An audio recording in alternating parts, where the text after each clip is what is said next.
Hi friends, ఎలా ఉన్నారు? నేను బాగున్నాను. మీరందరూ బాగుండాలని కోరుకుంటున్నాను. ఇప్పుడు కథలోకి వెళ్దాం. చదువుతున్నది శోభారెడ్డి. విష్ణు బీ బోల్డ్ భుజం తట్టి కారులో కూర్చున్నాడు.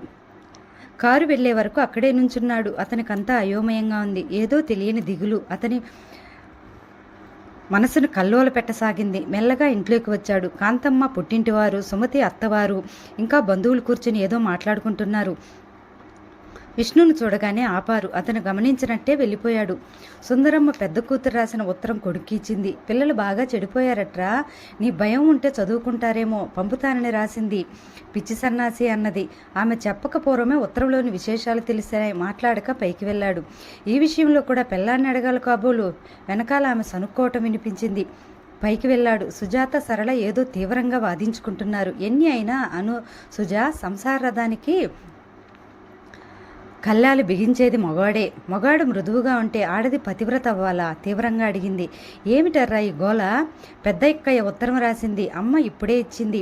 ఈ విషయంలో కాస్త కఠినంగా ఉండమ్మా అంటే ఆయన ఇష్టం అంటుందే. పెద్ద సీత సావిత్రి తనే అనుకుంటుంది అన్నది.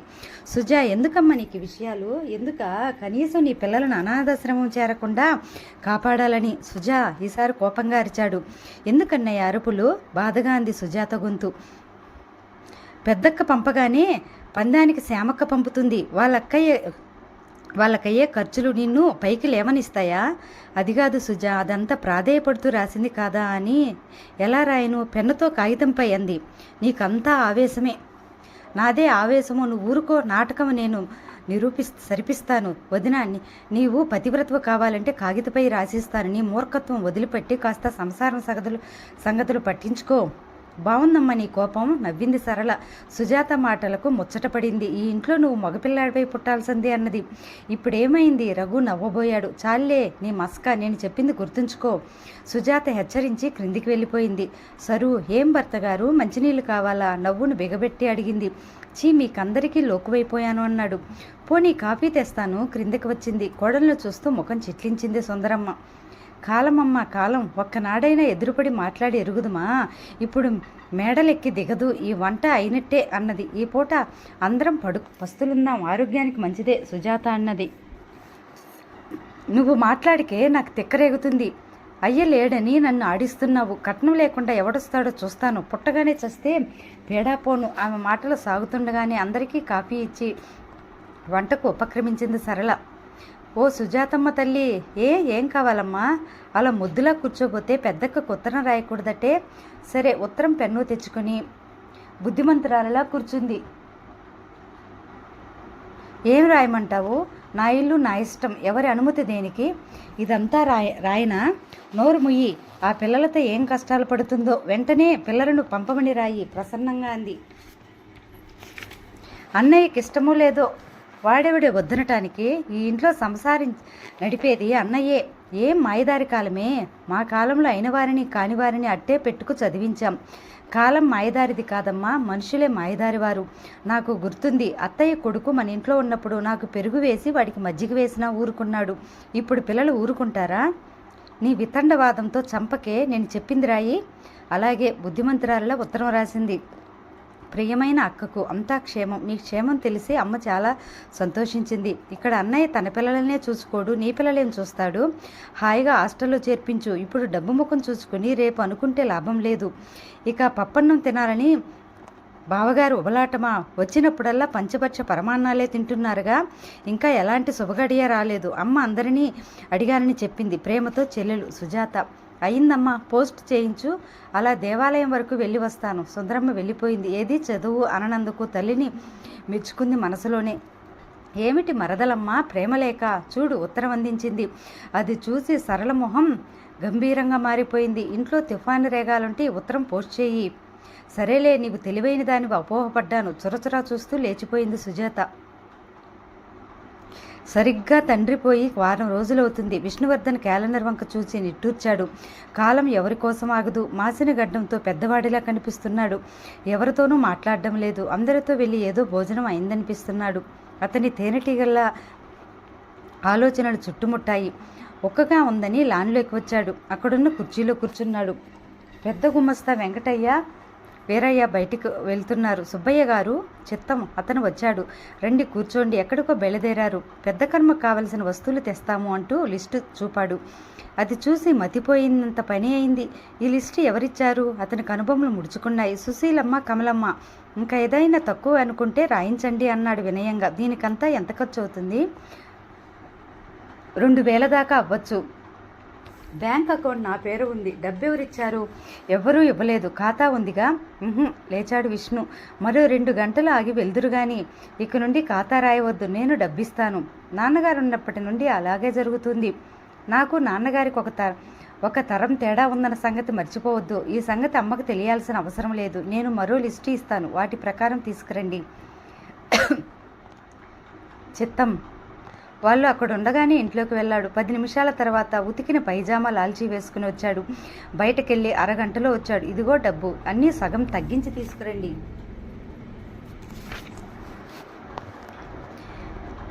కాలం మాయదారి కాదమ్మా, మనుషులే మాయదారి వారు అనుకుంటూ వెళ్ళిపోయాడు. సుబ్బరామయ్య ఏదో చెప్పబోయి విష్ణు గంభీరవదనం చూసి తలవంచుకు వెళ్ళిపోయాడు. ఆ రాత్రి తల్లి దగ్గర నుండి పిలుపు వచ్చింది. ఏం పిలిచావమ్మా అన్నాడు. కారణం అతనికి తెలుసు. ఇలా కూర్చో. ఇలా ఎప్పుడైనా జరిగిందా? మేము ఎంత రాసినా ఏనాడు వివరం అడగలేదు. పుణ్యాత్ముడు ముఖాన్ని కొంగు అడ్డు పెట్టుకుంది. అది కాదమ్మా, పరిస్థితులు మారాయి, మనము మారాలి. అదే ఎందుకురా? పెత్తనం రాగానే మార్పు తేవాలా? లేదమ్మా, ఏం కావాలో తెప్పించుకోండి అనేసి పైకి వెళ్ళిపోయాడు. తండ్రి చితి ఆరపూర్వమే తల్లిని బాధ పెట్టడం అతనికి ఇష్టం లేదు. అతనికి ఇష్టం లేనివి, అవసరం లేనివి ఎన్నో జరుగుతున్నాయి. అశాంతిగా 12వ రోజు రాత్రి మేడ బాల్కనీలో తిరుగుతున్నాడు. అతనికి అవుట్ హౌస్లో వీరయ్య, అతని కూతురు కనిపించారు. తండ్రి వెలిగించిన చుట్ట తనకు కావాలని మారం చేస్తుంది. అతను ముద్దాడి ఎన్నో విధాలుగా మాన్పించే ప్రయత్నం చేశాడు. ఆ పిల్ల మారం మానదు. విసుగు బెదిరించాడు. ఏడుపు మొదలుపెట్టిపోయింది. చెయ్యి ఎత్తాడు. నోరు మూసుకుని తల్లి కరుచుకుపోయింది. ఆ సంఘటన అతనికి ఏదో సందేశం ఇచ్చింది.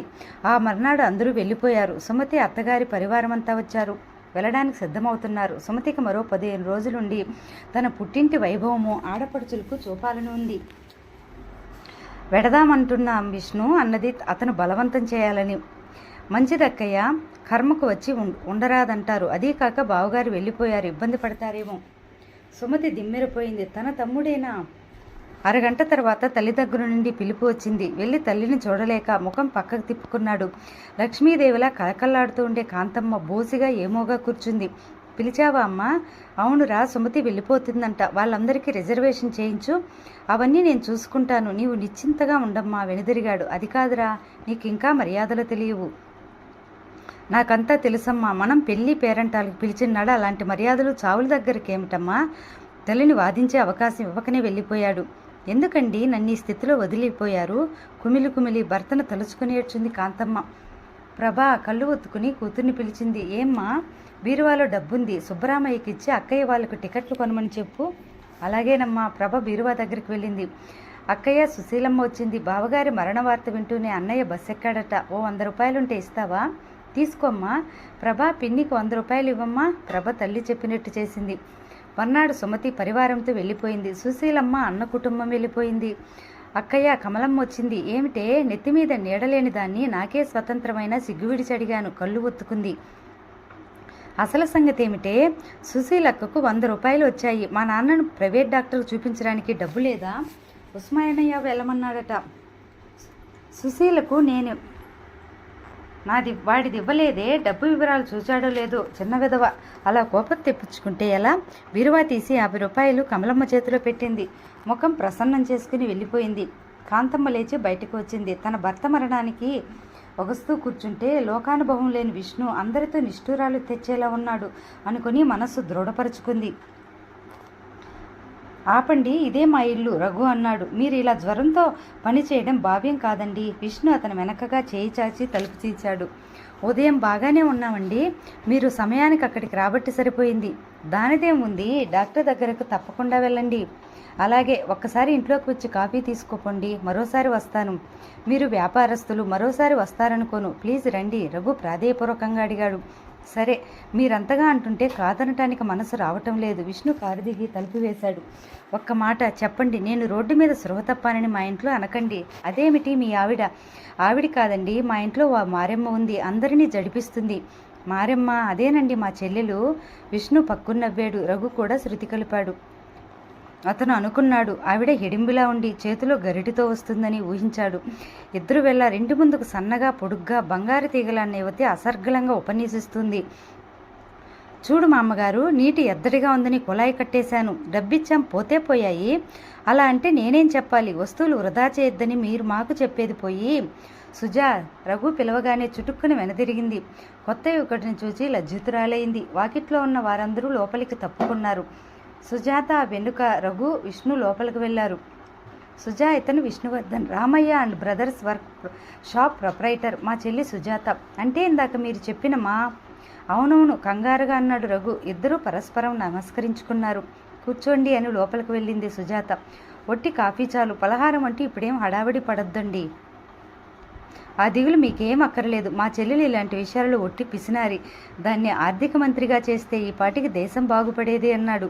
తర్వాత భార్యను బిడ్డలను పరిచయం చేశాడు. సుందరమ్మ లేదు. ఇంట్లో కాఫీ తాగి బయటకు వచ్చాడు. రఘును మరోసారి హెచ్చరించి వెళ్ళిపోయాడు. రఘుకు ఎవరేమన్నా భరించే శక్తి లేదు. ఉదయం మారవాడి ఫోన్ చేసి వచ్చి నానా మాటలని వెళ్ళిపోయాడు. అప్పు తీర్చేయాలని వార్నింగ్ ఇచ్చాడు. అప్పు తీర్చే మార్గం కనిపించలేదు. ఏ నెలకా నెల ఏదో ఒకటి వస్తూనే ఉంది. మధ్యాహ్నం వరకు విపరీతంగా తలనొప్పి వచ్చింది. జ్వరం వచ్చినట్టు కనిపించింది. తొందరగా ఫైళ్లు కట్టి బయలుదేరాడు. కొద్ది దూరం రాగానే తోలాడు. ఇంకో నిమిషం అయితే రోడ్డు అడ్డంగా పడేవాడే. బలమైన చేయి వచ్చి ఆపింది. సంభాళించుకుని తలెత్తి చూచాడు. అందమైన యువకుడున్నాడు. అతనే విష్ణు. ఇద్దరూ పరిచయాల తర్వాత ఎక్కడో బీరకాయపి చుట్టరకం బయటపడింది. ఆ తర్వాత విష్ణు తన వర్క్షాప్కి వెళ్ళి కారు తెచ్చాడు. ఎంత వారించినా వెనుక విష్ణు లిఫ్ట్ ఇచ్చాడు. అతను వెళ్ళిపోయి చాలాసేపు అయిందన్నయ్య. ఏం లేదు, ఇంట్లోకి వచ్చాడు. సుజాతని అడిగి మాత్ర వేసుకు పడుకున్నాడు. చిన్నబాబు, ఏమిటది? సుబ్బరామయ్య వచ్చాడు. ఏం జరిగిందండి అంత కంగారు? విష్ణు అడిగాడు. జీబు అమ్మారట. అవును, మీ ఆరోగ్యం దివ్యంగా ఉంది. నాకేం మతి చెల్లించలేదు. మిమ్మల్ని సలహా అడిగితే తప్పక చెబుతురు గాని. అయ్యా, ఇక మీరు వెళ్ళవచ్చు. చిత్తం. సుబ్బరామయ్య ఆఫీసులో జరిగిన మార్పులనే సహించలేకపోతుంటే ఇదొకటి. వెంటనే కాంతమ్మ దగ్గరకు పరుగులు పెట్టాడు. సాయంత్రం టీ తాగుచుండగా కాంతమ్మ వచ్చింది. విష్ణు మతిగాని పోయిందేమిట్రా? ఎందుకమ్మా? జీబు అమ్మావట. అవును, అవసరం లేదు అనిపించింది, అమ్మాను. ఇంట్లో ఎవరి అనుమతి అవసరం లేదా? ఎవరి అనుమతితో కొన్నారు నాన్న అంటే చలపతి అడిగాడు. బాబాయ్, ఇల్లు ఒక్కరు నడిపితే బాగుంటుంది. బాధ్యతలు మీరు తీసుకుంటానంటే నాకేం అభ్యంతరం లేదు. అన్నయ్య నీకు అప్పగించాడుగా. లేచిపోయాడు. మొదటి నుండి అతను తేలిగ్గా బ్రతక నేర్చాడు. అది కాదురా, అడుగడుగునా ఈ మార్పులేమిటి? టైపిస్ట్ షీలాని ఎందుకు మాన్పించినట్టు? మీ నాన్న చేసినవి అసమంజసమని చూపడానికేగా. అదంతా నీకెవరు చెప్పారో? శుద్ధ అబద్ధం. ఆ పిల్లను ఉద్యోగం చేయాల్సిన అవసరం లేదు. ఓపిక అంతకన్నా లేదు. 3 నెలల నుండి పుణ్యానికి జీతం తీసుకుంది. మేనేజర్ గారికి పని లేదా? లేదని నేను అన్నానా? అతనికి ఫలానా పని అని. నేను అతనికి అది ఇష్టం లేదు. మరి అతని పని ఎవరు చేస్తారు? నేను. ఇంత బతికే ఈ కర్మ ఏమిట్రా? అమ్మా, మీరు బయట విషయాల్లో తలదూర్చి నన్ను చికాకపరచవద్దు.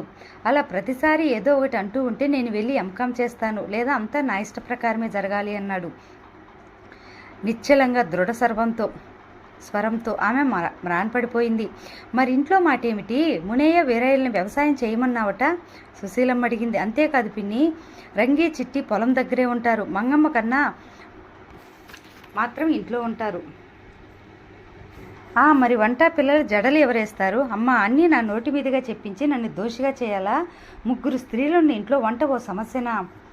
దూరంగా నిలబడిన వీళ్ళ సంభాషణ వింటున్న కమలమ్మ రాన్పడిపోయింది. క్రితంసారి ఇంతమంది పనివారుండగా వంట నీవే చేయాలా అన్న విష్ణుయేనా? అధికార గర్భం ఎంత చెడ్డది! నిర్దాక్షిణంగా ఇంటిలోని స్త్రీలను వంటవారి కింద జమకట్టేశాడు. ఆమె కళ్ళు చెమర్చాయి. మేమంతా వంట మనుషుల్లా కనిపిస్తున్నామా?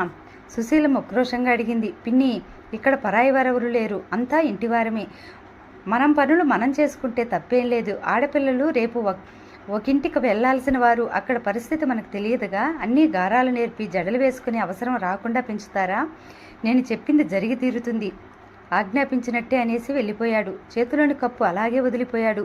అందులో 2 గుక్కల కాఫీ మాత్రమే తరిగింది. అది చూసి కాంతమ్మ హృదయం కలుక్కుమంది. వీడెంత కర్కోటకుడుగా తయారయ్యాడు. సుశీలమ్మ విస్తుపోయింది. నాకు చావు వస్తే బాగుండనే సుశీల. ఊరుకో అక్క, మీ మరిది చూసుకోలేరా, వెళ్ళి ఎంకాం చదవమను అన్నది సుశీలమ్మ. అప్పటికి అందరూ తేలికపడ్డారు. మర్నాడు ఉదయం విష్ణు పలహారానికి వచ్చాడు. బల్ల మీద వస్తువులు చూసి ముఖం చిట్లించాడు. అతని భావం గ్రహించినట్టు జవాబు ఇచ్చింది. చిన్నపిల్లలు ఇడ్లీ కావాలంటారు, ప్రభకు ఉప్మా కావాలి, మీ బాబాయికి చపాతీలు కావాలి, మీకు ఇష్టమని ఆమె మాట మధ్యలోనే తురించేశాడు. మరి అమ్మకు మీకేమి ఇష్టమో చేయలేదేం? మాదేముంది, మళ్ళీ పక్షపాతం ఎందుకు? అతని మాట పూర్తి కాకపోవడమే వాసు గదిలో నుంచి పలహారం కోసం కేకేశాడు. వాసు ఇక్కడికి రా. అబ్బా బోర్, ఇక్కడికే పంపమ్మా. వాసు, అది పిలుపు కాదు, గర్జన. పిలిచింది కమలమ్మ కాదు, విష్ణు. ఏమన్నయ్యా తటపటాయిస్తూ వచ్చాడు. తను ఇప్పుడేం తప్పు చేశాడని. ఏరా, గదిలోకి పలహారం తేవాలా? నిన్ను నీవు ఏమనుకుంటున్నావు? ప్రిన్స్ ఆఫ్ వేల్స్వా? ప్రభా, రమా, రేణు అందరూ ఇలా రండి. ఏమిటో అని అందరూ వచ్చారు. రేపటి నుండి అందరము ఒకేసారి ఒకే విధమైన పలహారం చేయాలి. అది ఇక్కడే, తెలిసిందా? అందరూ కూర్చున్నారు. పిన్ని ఇష్టమో కష్టమో అందరికీ ఒకే పలహారం, మీకు తోచింది చేయాలి. అందరూ మౌనంగా పలహారాలు ముగించి లేచారు. ఆయన లేకే మాటలు పడుతున్నాను అనుకుంటూ కళ్ళు ఒత్తుకుంది కమలమ్మ. కాంతమ్మ కొడుకుతో ఈ విషయాలు చెప్దామంటే అవకాశమే రాదు. అతని ఇంట్లో ఉండేదే తక్కువ. ఉన్నంతసేపు టెలిఫోన్ కాల్స్ ఎవరో రావటంతో అవతలకపోతాడు. 2 రోజుల తర్వాత సుధ దిగింది. పెట్టే బేడాతో అందరూ ఇప్పుడేం సెలవులా అని అనుకున్నారు. ఇప్పుడేం సెలవులే, నాకేం తెలుసు. మా కాలేజీ వాళ్ళు పిక్నిక్ పెడుతున్నారు. 200 కావాలని అన్నయ్యకు ఫోన్ చేశాను. అన్నీ సర్దుకునిరా అన్నాడు. ఎందుకో అడగలేదా? కమలమ్మ అదుర్దాగా అడిగింది. అసలు అడగనిస్తేగా ఫోన్ పెట్టేశాడు అన్నది సామానుల గదిలో సర్దుతూ.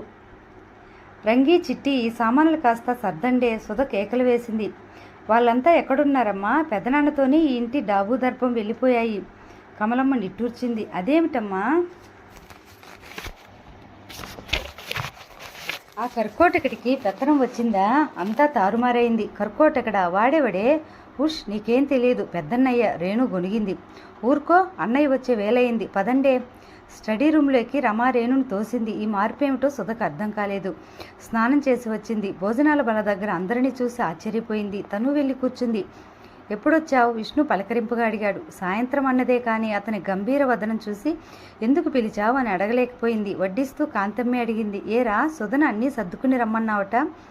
సుధే కాదు, వచ్చే వారం రాజీవ్, ఉదయలు కూడా వస్తారు. అందరికీ బస్సు పాసులు కొంటాను నిర్ధానంగా చెప్పాడు. అందరూ ఒకసారి ఒకరు ముఖాలొకరు చూసుకుని తలలు వంచేసుకున్నారు. వాసు కనిపించడే? వాడు క్రికెట్ అట, ప్రాక్టీస్ చేశాడట. అసలు వడ్డీ కలిపి పడక చేరాడు. పిల్లలు చదువుకునేవారే, కాసేపు చదువుకోవాలి. రేపటి నుండి మీలో ఎవరు 9:30 లోపు నిద్రపోయినా నాకంటే చెడ్డవాడు మరొకడు ఉండడు. పిల్లలను హెచ్చరించాడు. ప్రభా, ఆ వాసు మహాశయుడికి కూడా చెప్పు. మంచిదన్నయ్య. పిల్లలు లేచి వెళ్ళిపోయారు. పిల్లలు ఇక్కడి నుంచి పోవటం ఏమిట్రా? అదంతే. వివరాలు చెప్పినా మీకు అర్థం కావు. మీరు మనుషుల్లా తయారవుతారని హామీ ఇస్తాను. చాలా. విష్ణు సుబ్బరామయ్య సామానులు తేనంటాడేమిటి? ఓ పిన్ని, అమ్మ, అందరూ వినండి. మనం తినేది ఒక వంతు, పారబోసేది 2 వంతులు. రేపటి నుండి పూటకి ఇన్ని కూరలు వద్దు.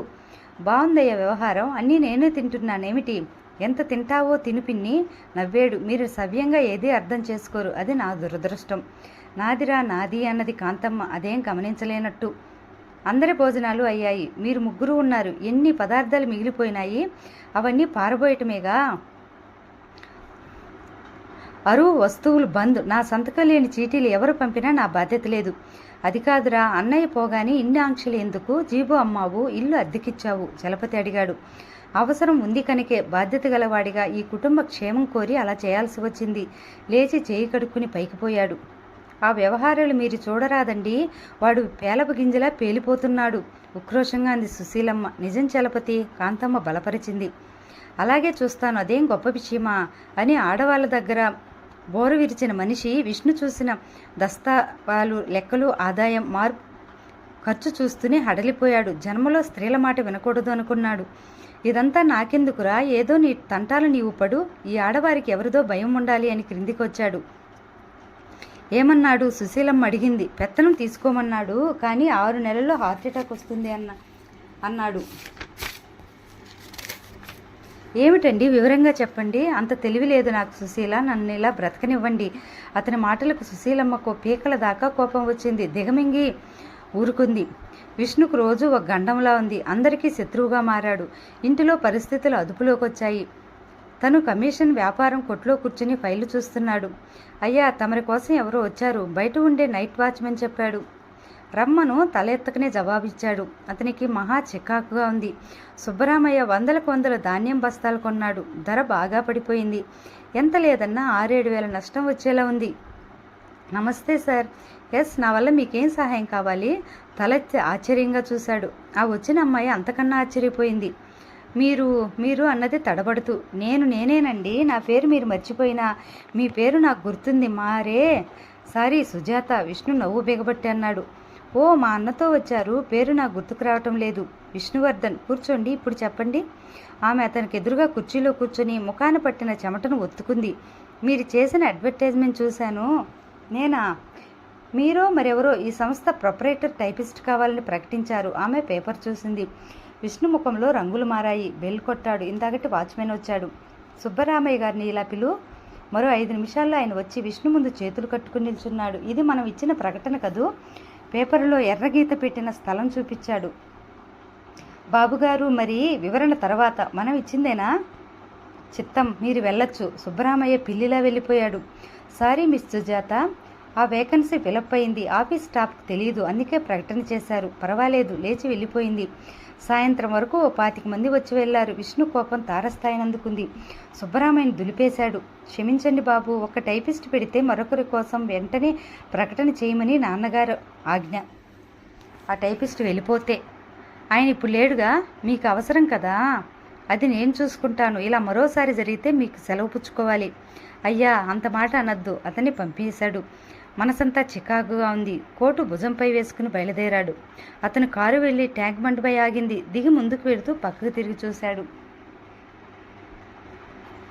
నిజంగా మన వారు మూర్ఖుల? అంత తెలివి తక్కువ? అర్థం కాదు.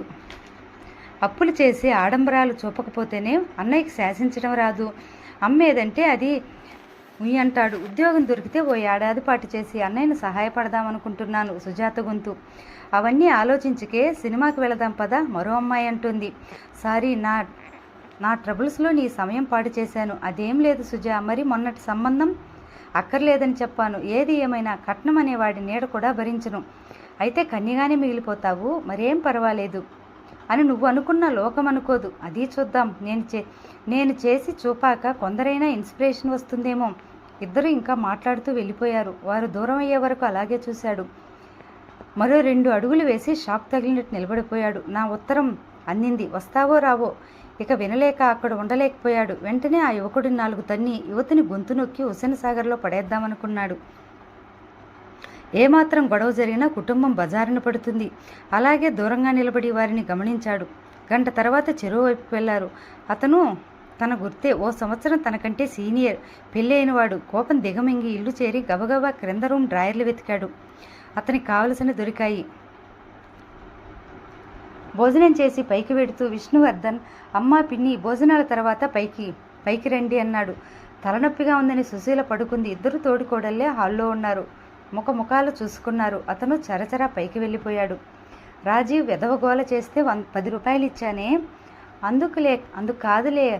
ఈరోజు పిల్లలు గొడవ చేశారని 4 రకాల పలహారాలు చేశాను. ఈ సాయంత్రం విష్ణు తొందరగా వచ్చాడు. పనేమో ఆయనతో పాటు నన్ను తీసుకుపోలేదు భగవంతుడు. భోజనాలు చేసి తలుపులు వేసి ఇద్దరూ పైకి వెళ్లారు. కూర్చోండి అన్నాడు తను పచారులు చేస్తూ. క్షమించండి, క్రింద అయితే పిల్లలకు వినిపిస్తుందనే పైకి పిలిచాను. వాళ్ళిద్దరూ అతని మంచం వారు కూర్చున్నారు. సుధ వివాహం ఎంత తొందరలో జరిగితే అంత మంచిది పిన్ని. మీ అన్న కొడుకు ఇస్తామంటావా? పై సంబంధం చూడాలా? అది మీరు నిర్ణయించాలి అన్నాడు వారి ముందు ఆగి. అది డాక్టరీ చదువుతానంటుంది బాబు. అది పుట్టగానే మీ బాబాయ్ అదే కోరారు. మన కోరికలు సరే, అది ఇప్పటికే 2 సార్లు పరీక్ష తప్పింది. ఈసారి పాస్ అవుతుందన్న నమ్మకం లేదు. అదేమిటి విష్ణు, దేవుడు దయతలిచి మనకింతిచ్చాడు. పేలైతే చదివించుకోలేమా? దాని వయసు ఎంతని? పట్టుమని 15 లేవు. కాంతమ్మ అందుకుంది. దానికి తండ్రి లేడనేగా బాబు. గుట్టుగా గుప్తంగా ఒక తాటి మీద పడొద్దామంటే కుదురుతుందా? ఈ ఇంట్లో విసుక్కుంటూ వెళ్ళి 2 ఉత్తరాలు తెచ్చి వారికిచ్చారు. కమలమ్మ ఉత్తరాలు చదివి వణికిపోయింది. అతనెవరు నీకు తెలుసా విష్ణు? కానీ వివాహితుడు పిన్ని. అయ్యో, ఆమె తలపట్టుకుంది. కాంతమ్మకు సంగతి అర్థం చేసుకుంది. కమలమ్మ భుజం తట్టింది ఆప్యాయంగా. ఊరుకో కమల, ఈ కాలమే ఇంత. అలాంటివన్నీ తండ్రి ఉన్నవారికక్క, నాలాంటి వారు ఎందుకు బ్రతుకుతారో తెలియదు. వెక్కి వెక్కి ఏడ్చింది. ఏడిస్తే సమస్యల పరిష్కారం కావు పిన్ని. మామయ్య దగ్గరకు వెళ్ళి విష్ణు. అతను అంగీకరించకపోతే పై సంబంధం చూడు. చెరచెరా వెళ్ళిపోయింది. పిన్ని, సుధనేం అనద్దు, ఇది నా విన్నపం. ఆజ్ఞాపిస్తూనే విన్నపం అంటావే? వెళ్ళిపోయింది. ఏం కాలమో ఏం పిల్లలో గొనుక్కుంటూ కాంతమ్మ మేడ దిగింది. కమలమ్మ అన్న కొడుకే సుధ నిశ్చయమైంది. ముహూర్తాలు కూడా పెట్టుకున్నారు. సుధ తేలు కుట్టిన దొంగల అయింది. పెళ్ళి అయినా బాయ్ ఫ్రెండ్స్ గర్ల్ ఫ్రెండ్స్ ఉండొచ్చు, అతను చెప్పాడు. తను నమ్మింది. అన్నయ్యకి ఎలా తెలిసిందో అనుకుంది. రాత్రి పేపర్ చూస్తూ కూర్చున్నాడు విష్ణు. కాంతమ్మ వచ్చింది. ఏరా ఇంకా కూర్చున్నావు? ఆడపిల్ల పెళ్ళి అంటే మాటలా? అటు కమల పుట్టింటి వారు ఎలాగూ రారు. సుశీల పుట్టింటి వారికి కబురు చేయి. మా వాళ్ళ దగ్గరకు ఉదయ పెడతాడు. ఓ 4 ఆడవారు ముందు వస్తే గాని పనులు తెమలవు. ఓ 400 రూపాయలు సుమత అత్తగారికి మనీ ఆర్డర్ చేయించు. తక్కువైతే వచ్చాక చూసుకుందాము. ఇంకా పేపర్ పక్కన పెట్టారు. సుధకు ఉన్న నగలు చాలు గాని అదేమో కొత్త మోడల్ కావాలంటుంది. వద్దంటే తండ్రి లేని పిల్లంటూ పిన్ని ఏడుస్తుంది. ఈసారి ఎక్కువగా ఎవరికి పెట్టను బట్టలు. నీ పెళ్ళికి పెడదాం. ఓ 3000 ఇస్తే నీకు ఏవో ముఖ్యమైన వారికి పిల్లలకు తెస్తాను. సామానులు సుబ్బరామయ్య తెస్తాడు. మనం మర్చిపోయినా అతను గుర్తుపెట్టుకు తెస్తాడు. ఇంటికి రంగులు అవి వేయించారు. మొన్ననే 6 నెలల క్రితం మీ నాన్నగారి దినానికి వేయించాము. అయినా తప్పదు. అమ్మా, మీరు ఎవరూ శ్రమ పడద్దు. అన్నీ నేను చూసుకుంటాను. అందరికీ బట్టలు తెస్తాను. వాళ్ళ ఇష్టం వచ్చినవే తెచ్చుకుంటారు. ఇక రైలు ఛార్జీలు ఎవరికీ పంపక్కర్లేదు. అభిమానం ఉన్నవారు వస్తారు అన్నాడు మెల్లగా. అందరికీ శుభలేఖలు పంపుతాను. విష్ణు, ఎందుకమ్మా ఒకే విషయం 10 సార్లు అనుకోవటం? లేచి వెళ్ళిపోయాడు. తర్వాత పిల్లలందరినీ పిలిచి తలోకి 50 రూపాయలు ఇచ్చాడు. సాయంత్రం నేను తీసుకువెడతాను. మీ ఇష్టం వచ్చినవి కొనుక్కోండి అన్నాడు. అందరూ తలలు ఆడించారు. వీడి తెలివి బంగారంగాను. 50 ఇచ్చి ఇష్టం వచ్చినవి కొనుక్కోమంటాడేమిటి? సుశీలమ్మ బొగ్గలు నొక్కుంది. ఓ పేరు మోసిన సత్యమే భోజనాలతో సహా వివాహం జరిపిస్తుంది.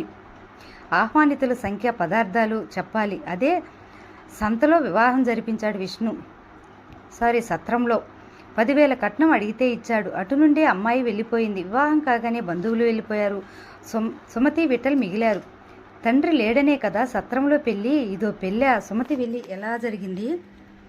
నన్ను నమ్ము కమల, నాకు ఇద్దరూ ఒకటే. వాడి నిరంకుశత్వం నాశనం కాను. నేనేం చేయాలి? వెళ్ళిపోయే బంధువులను ఉండమన్నా ఏమంటాడు అని గిలగిల్లాడిపోయాను అన్నది కాంతమ్మ. చిన్నబాబు చెప్తేనే సమ్మడం. వెళ్ళి చిన్నబాబుని అడిగితే కుదిర్చావా? సుశీలమ్మ కయ్యమంది. ఆ కర్కోటకుడు చావని మహమ్మారో వచ్చి వాడిని ఎత్తుకుపోని. కాంతమ్మ ఏడ్చినాక కానీ కమలమ్మ శాంతించలేదు. 3 రోజులకు సుమతి ప్రయాణమైంది. బొట్టు పెట్టి సుశీల పెట్టిన వెంకటగిరి చీర చూడగానే ముఖం మార్చుకుంది. తల్లి దగ్గర సనుగు మొదలుపెట్టింది. మా అత్తగారింట్లో ఏమనుకుంటారమ్మా? నేనేం చేయనే? మా తల్లి కదూ. వచ్చే నెలలో ఎలాగూ సూడిదలతో మీ అత్తగారింటికి వస్తాం. అప్పుడు మంచిది కొంటానే అని బుజ్జగించి పంపేసింది. అక్క, వీడిలా పక్కా వ్యాపారస్తుల రీతిలో మాట్లాడడం మానాలంటే ఒకే ఉపాయం ఉంది అన్నది సుశీలమ్మ. సుమతి సీమంతం అంటే అంతా 300లతో జరిగిపోవాలంటాడు విష్ణు. తోడికోడలు విసుక్కున్నారు. చెప్పవే, నేనేం చేయను? వాడికి త్వరగా పెళ్లి చేయాలి. ఆ కోడలే వీడిని ఆడిస్తుంది. మనకు నీతులు బోధించే మొగాడు కిక్కురు మనడు చూడు అన్నది. మారతాడంటావా? ఎవడి కోసం మారుతాడే? మా బంధువులలో అమ్మాయి ఉంది. అందరినీ నిలేస్తుంది. చదువుకుంది. 50,000 కట్నం కూడా ఇస్తారు. వాడిని ఒప్పిస్తానే. వాళ్ళతో నువ్వే మాట్లాడు. అలాగే. హుషారుగా ఉంది సుశీలమ్మ. కాంతమ్మ కొడుకు ముందుకు తన బాధలు ఏకరువు పెట్టింది. నువ్వు పెళ్లి తప్పక చేసుకోవాలిరా అన్నది. చాలా సంబంధాలు వస్తున్నాయి. సరే అన్నాడు. అలాగే సుమతికి చీర తీసుకురా. ఈ ఒక్కసారి నా పరువు కాపాడరా అంది. అసలే అభిమానం గల పిల్ల. కాస్త ఖరీదు గల చీర తీసుకురా. మంచిది అన్నాడు. బట్టలు వేసుకుని తయారయ్యాడు. ఈ మధ్య విష్ణుకే వివాహం చేసుకోవాలని తలపు కలిగింది. ఏదో ఒంటరితనం, యాంత్రిక జీవితంలో విసుకెత్తిపోయాడు. ఇంటిలో అందరూ అతను శత్రువులా చూస్తారు. తన కష్ట సుఖాలు పంచుకునే అమ్మాయి కావాలి. కానీ తన ఆశయాలను ఏ యువతి హర్షించదు. ఓ నిట్టూర్పోదిలాడు. మెల్లగా కారు బట్టల కొట్టు ముందు ఆగింది. ఆ కొట్లో అన్ని రకాల బట్టలు ఉంటాయి. అన్ని జాతుల వారు వస్తారు. అటు పాత, ఇటు కొత్తల మేలు కలయిక గల రకాలుంటాయి. విష్ణు బాబా ఎన్నాళ్ళకు దయగలిగింది. షాపు ఓనరే అతని లోపలికి తీసుకెళ్లాడు. జనంతో కిటకిటలాడుతుంది షాపు. అతను చీర చూసుకుంటుండగా వెనక సన్నగా సంభాషణ వినిపించింది. ఆ గొంతు చిరపరిచితంలా కనిపించింది. మెడ తిప్పి చూశాడు. అతని ఊహ నిజమైంది. సుజాత మరో వృద్ధురాలతో కూర్చుంది. పోలికలు చూస్తే తల్లిలా కనిపించింది. ఏవేవో బేరం చేస్తున్నాడు. ఈ ధర్మవరం చీర తీసుకో సుజా. అంత ఖరీదున్న చీరన ఎందుకే? నీలాంటి పిచ్చి పిల్లని చూడలేదు. ఎందుకేమిటి కట్టుకోవటానికి? అన్నయ్య అంత డబ్బు తెచ్చాడో లేదో, లేకపోతే పొద్దు రాస్తాడు. ఎవడి కోసం? వద్దమ్మా, అది పెట్టెలో పెట్టి పూజించడానికే. హాయిగా ఈ ఫుల్ ఆయిల్ చీరలు కొంటాను. మరి నన్ను ఎందుకు పిలిచినట్టు? దానికున్న దర్పం ఈ వాయిల్ చీరలకేది? చాలే అమ్మ, డాబు దర్పాలకు ప్రాణం దారపోయినక్కరలేదు. అవి రెండూ వదినకు. మరో 2 చీరలు తీసిపెట్టింది. ఇంతలో రఘు వచ్చాడు. బిల్లు చెల్లించాడు. బిల్ల ఇంత తక్కువైందేమిటి చెల్లాయ్? బాధగా ఉందా అన్నాయ్? నీతో వాదన దేనికి? భోజనాల సమయమైంది. ట్యాక్సీ పిలిపించినా? అబ్బే, షాపు పైభాగం విశాలుగా ఉందట. విమానం దింపించు. ఏమిటమ్మా విసురు? మన డాబులకు అంతు కనిపించదు. రఘు ఇటు తిరిగి చూసి విష్ణుకు నమస్కరించాడు. హలో, నమస్తే మిస్ సుజాత అన్నాడు. నమస్తే. సుజాత గుండెల్లో రాయిపడింది. ఉద్యోగం కోసం ఆఫీస్ చుట్టూ తిరిగిందని తెలిస్తే ఇంకేమైనా ఉందా? తల్లి సాధింపు. అది గ్రహించినట్టు అతని విషయమే ఎత్తలేదు. నేను డ్రాప్ చేస్తాను రఘు, ఓ 5 నిమిషాలు ఆగండి. వెళ్ళగలమండి. సుజాత అన్నను కొరకొరా చూసింది. మీకు ఫ్రీగా రావటం ఇష్టం లేకపోతే నాకు చిన్న సహాయం చేయండి. ఓ చీర కావాలి, ఎన్నిక చేయండి. అబ్బే, అదేం లేదు. ఎంతలో ఎరమంటారు? మా అమ్మ అన్నయ్యకు జ్వరం వచ్చిన రోజు ఇంటికి తెచ్చింది వీరే పరిచయం చేసింది. అతను చెప్పిన ధరలో ఓ చీర ఎన్నిక చేసి పెట్టింది. వారిని ఇంటి దగ్గర దింపి వచ్చాడు. అతను ఆశించిన విధంగా కన్య తన కళ్ళ ముందున్నట్టు కనిపించింది. నిశ్చింతగా నవ్వుకున్నాడు.